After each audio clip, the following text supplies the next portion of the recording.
Instruções psicofônicas. Chico Xavier, diversos espíritos. 6.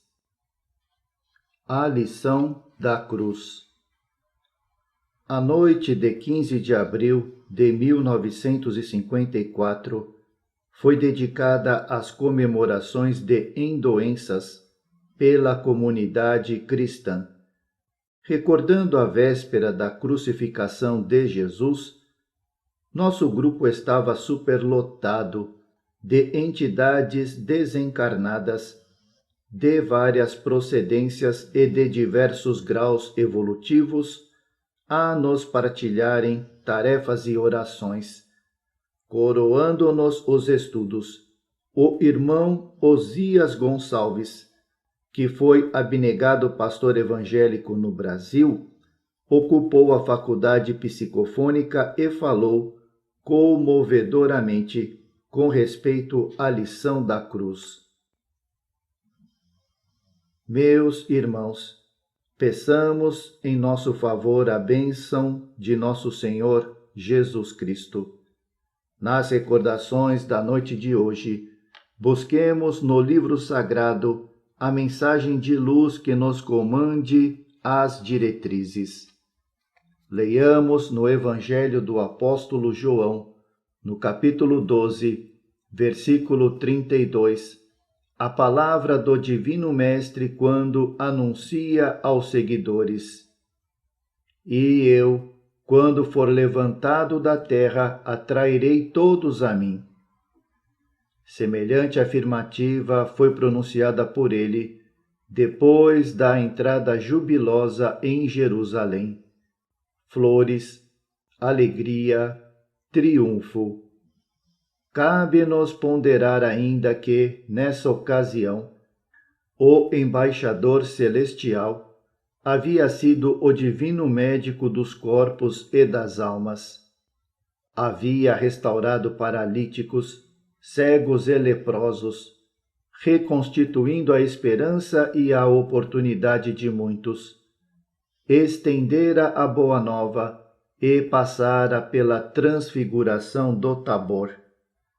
Entretanto, Jesus ainda se considera como missionário não erguido da terra. Indubitavelmente, aludia ao gênero de testemunho com que o dilacerariam, mas também ao sofrimento superado como acesso à vitória. Reportava-se ao sacrifício como auréola da vida e destacava a cruz por símbolo de espiritualidade e ressurreição. Induzia-nos o Senhor a aceitar as aflições do mundo como recursos de soerguimento e a receber, nos pontos nevrálgicos do destino, o ensejo de nossa própria recuperação. Ninguém passará incólume entre as vicissitudes da terra. Todos aí pagamos o tributo da experiência, do crescimento, do resgate, da ascensão.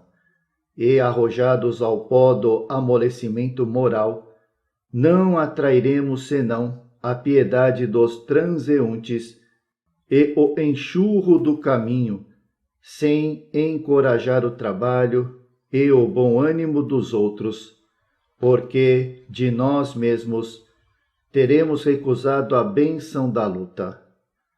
O Mestre, amoroso e decidido, ensinou-nos a usar o fracasso como chave de elevação.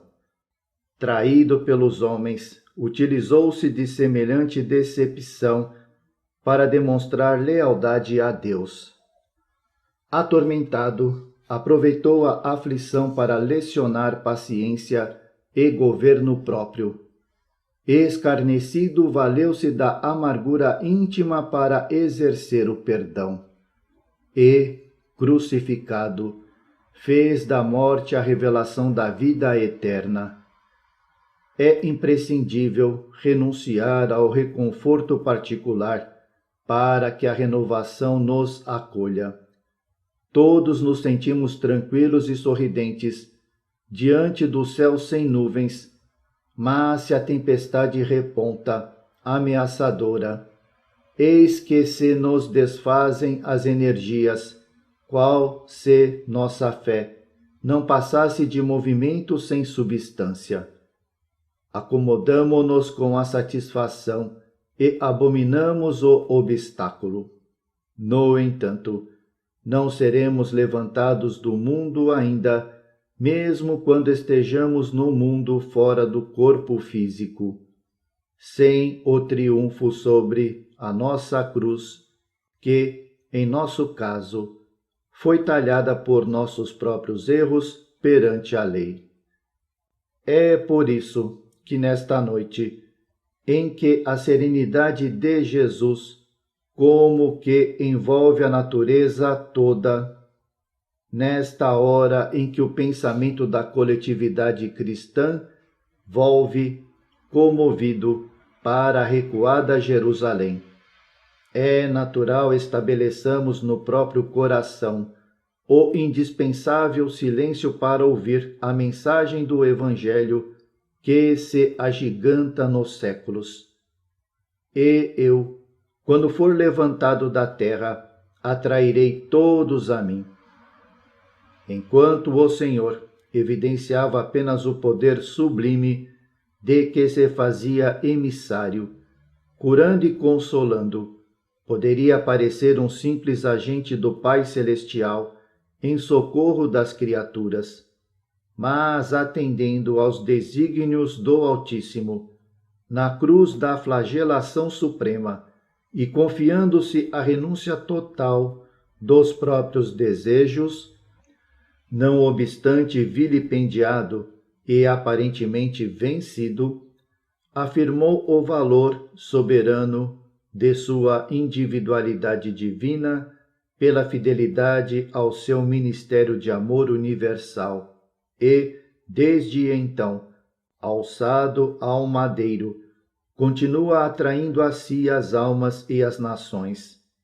Içado à ignomínia por imposição de todos nós, que lhe constituímos a família planetária, não denotou rebeldia, tristeza ou desânimo, encontrando, aliás, em nossa debilidade, mais forte motivo para estender-nos o tesouro da caridade e do perdão, passando desde a cruz, não mais apenas a revigorar o corpo e a alma das criaturas, mas principalmente a atraí-las para o reino divino, cuja construção foi encetada e cujo acabamento está muito longe de terminar.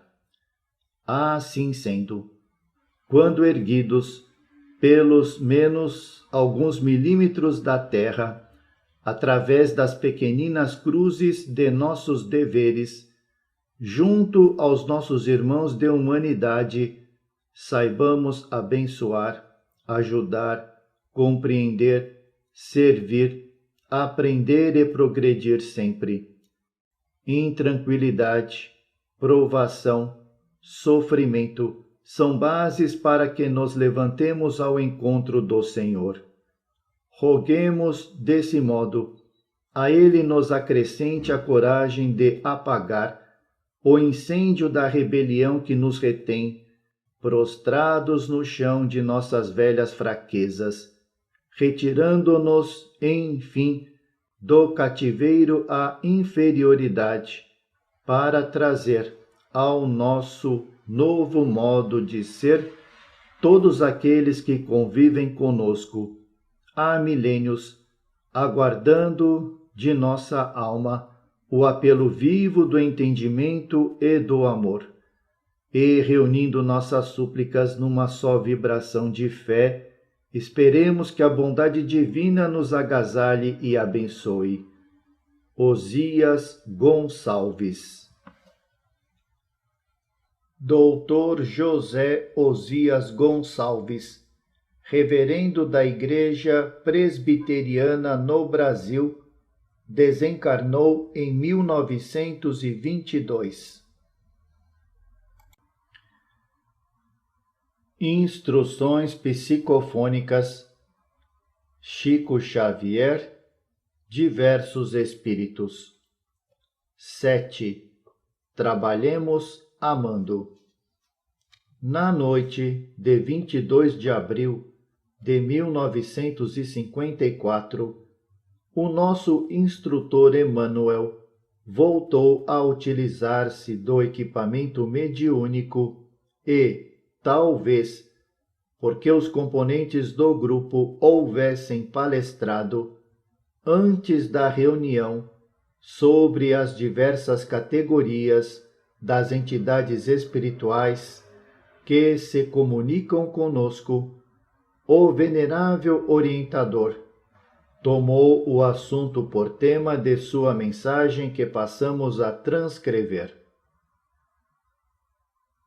Meus amigos, trabalhemos amando, a fim de que a glória do Espírito se exprima através do cérebro na cintilação do pensamento. É preciso que a cabeça se ajuste aos variados departamentos do veículo carnal. Para isso, é indispensável que cada elemento do corpo seja respeitado em sua função específica. Os olhos são funcionários da visão. Os ouvidos são sentinelas do conhecimento. As narinas são guardiãs do olfato. A língua é a escultora da palavra. O coração é o ministro do equilíbrio. As mãos são artistas do trabalho. Os pés são escravos da sustentação. Temos, contudo, outros cooperadores em atividades mais humildes. A epiderme é um manto protetor. Os pulmões são câmaras de ar respiratório para a garantia da existência. O estômago é o alambique da digestão. O fígado é um condensador de energia vital. O baço é um gerador de sangue. O pâncreas é o excretor de enzimas. Os intestinos são vasos de seleção técnica. Os rins são filtros seguros e diligentes. Os gases são recursos destinados à expulsão de venenos letais. Tudo na colmeia celular do campo físico é solidariedade perfeita, com especiais objetivos de progresso e aprimoramento. Uma reunião de trabalhos mediúnicos é igualmente um corpo simbólico, exigindo que a direção considere, em seu devido valor, todas as peças de sua composição espiritual. Espíritos angélicos são mensageiros de amor. Espíritos instrutores são emissários de sabedoria. Espíritos amigos são frascos de remédio curativo ou de perfume amenizante. Espíritos familiares são bênçãos de reconforto. Espíritos sofredores são avisos à imprevidência. Espíritos ignorantes são desafios à boa vontade. Espíritos em desequilíbrio são exercícios de paciência. Espíritos cristalizados no mal são apelos ao bem.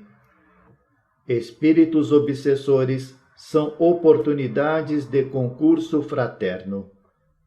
Espíritos necrosados na delinquência ou no vício são convites à oração. Meus amigos, para a caridade tudo é grande. Na sementeira de luz não há serviço insignificante. Na obra de redenção não há tarefas desprezíveis. Para as leis eternas a mão do legislador que lavra um decreto tão venerável quanto a do enfermeiro que alivia uma chaga. Trabalhemos, pois, amando, e que o Senhor nos abençoe. Emanuel. Emanuel, instrutor espiritual, autor de vários livros de espiritismo cristão. Instruções psicofônicas, Chico Xavier, diversos espíritos. 8. Palavras de um batalhador. No encerramento de nossas tarefas, na reunião da noite de 29 de abril de 1954, fomos agradavelmente surpreendidos com a visita do professor Cícero Pereira, que foi valioso batalhador do Espiritismo, em Minas Gerais, onde é vastamente conhecido e carinhosamente lembrado por sua grande bagagem de serviço, como presidente da União Espírita Mineira, sediada em Belo Horizonte, e como devotado irmão de todos os companheiros de nossa causa. Aqui consignamos a valiosa mensagem psicofônica que nos deixou. Meus amigos, peçamos antes de tudo a nosso Senhor Jesus Cristo nos ampare o trabalho. Não pude furtar-me a alegria de visitá-los, ainda mesmo de escantilhão. Grande é a nossa esperança, observando a plantação de luz a que se devotam. Além disso, não posso esquecer que tenho aqui bons amigos, a começar pelo nosso Rocha. Abre parênteses, nota do organizador. Reporta-se o visitante espiritual ao nosso companheiro Geraldo Benício Rocha, de quem foi amigo íntimo. Fecha parênteses.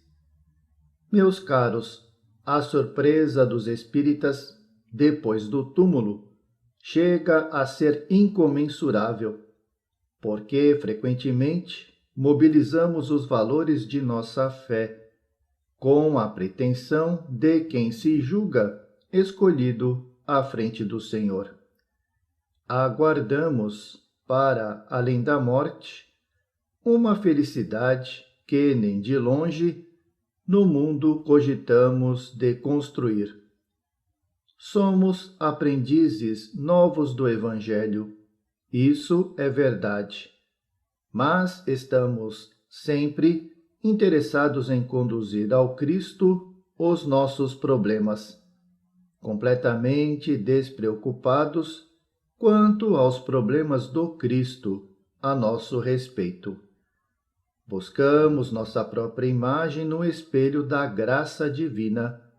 Somos velhos narcisos encarcerados na própria ilusão. E admitimos que não há dores maiores que as nossas e que as nossas necessidades superam as necessidades dos outros.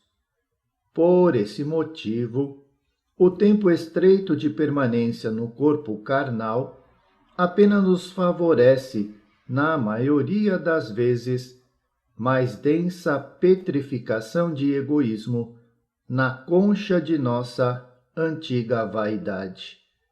Somos leitores de livros admiráveis. Comovemo-nos e choramos ante os valores iluminativos com que somos agraciados.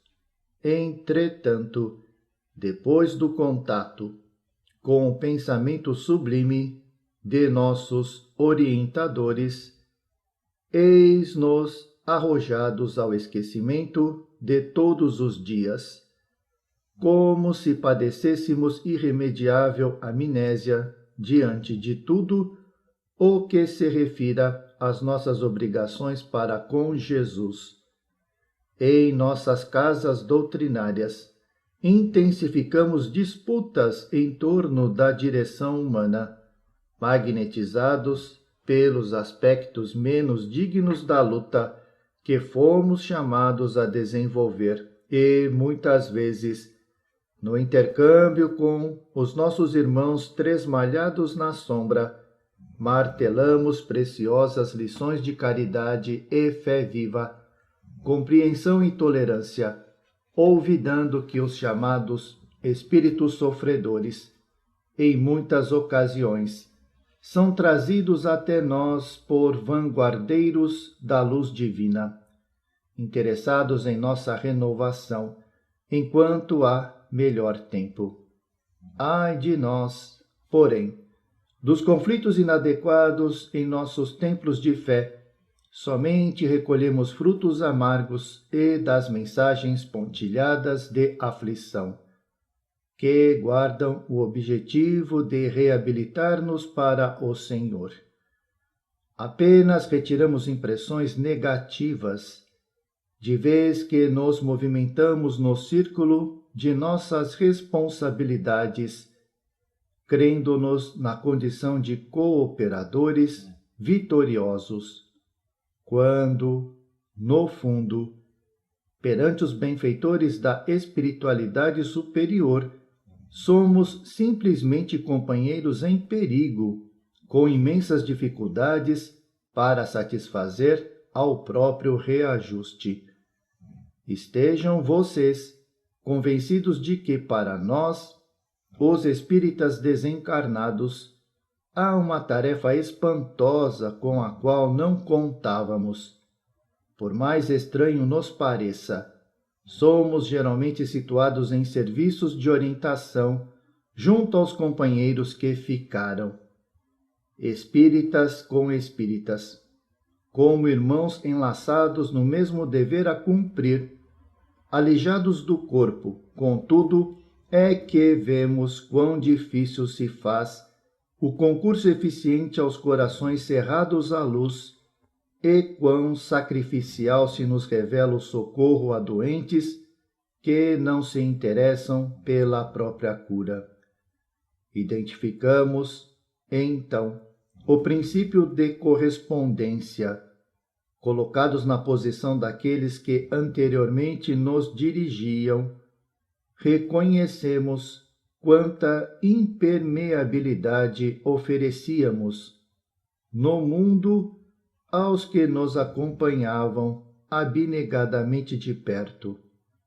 Tão logo descerrei os olhos ante o esplendor da verdade, encontrei nosso velho amigo Senra, abre parênteses, nota do organizador.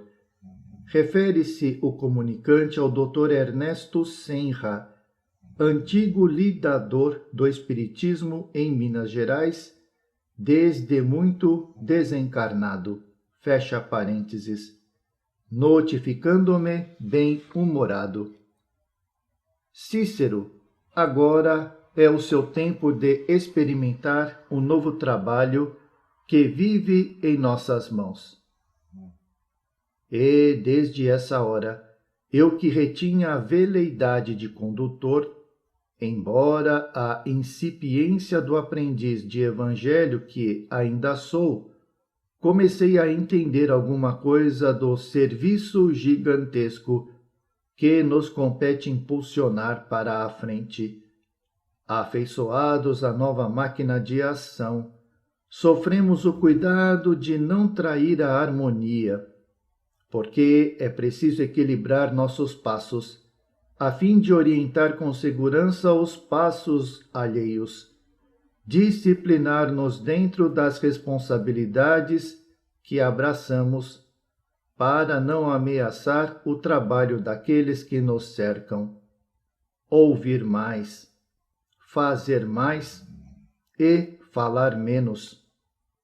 Difícil é suportar na cabeça o título de servidor da Boa Nova, que entre os homens pode ser uma palma florida, mas que se converte aqui em coroa de fogo, tal a preocupação com que nos cabe aprender a auxiliar e a renunciar, para que o carro de nossos princípios avance sobre os trilhos da ordem.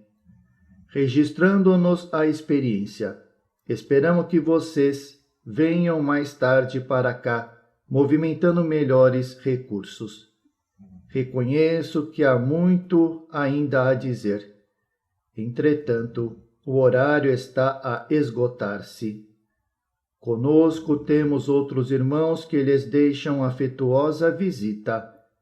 Nossos amigos Henriot, Mata Simplício e ainda o nosso Efigênio, abre parênteses, nota do organizador, reporta-se o visitante a companheiros espíritas de Belo Horizonte já desencarnados, fecha parênteses. Partilham-nos a oração. Todos agora padecemos o mesmo mal. O inquietante privilégio de colaborar numa realização cuja magnitude efetivamente nos esmaga. Façamos o melhor de nossa parte, na convicção de que o Senhor não nos desampara. E, agradecendo a satisfação desta hora, deixo aos queridos companheiros o meu coração reconhecido. Cícero Pereira. Professor Cícero Pereira, presidente da União Espírita Mineira, em Belo Horizonte, de 1936 a 1937. Desencarnou em 1948.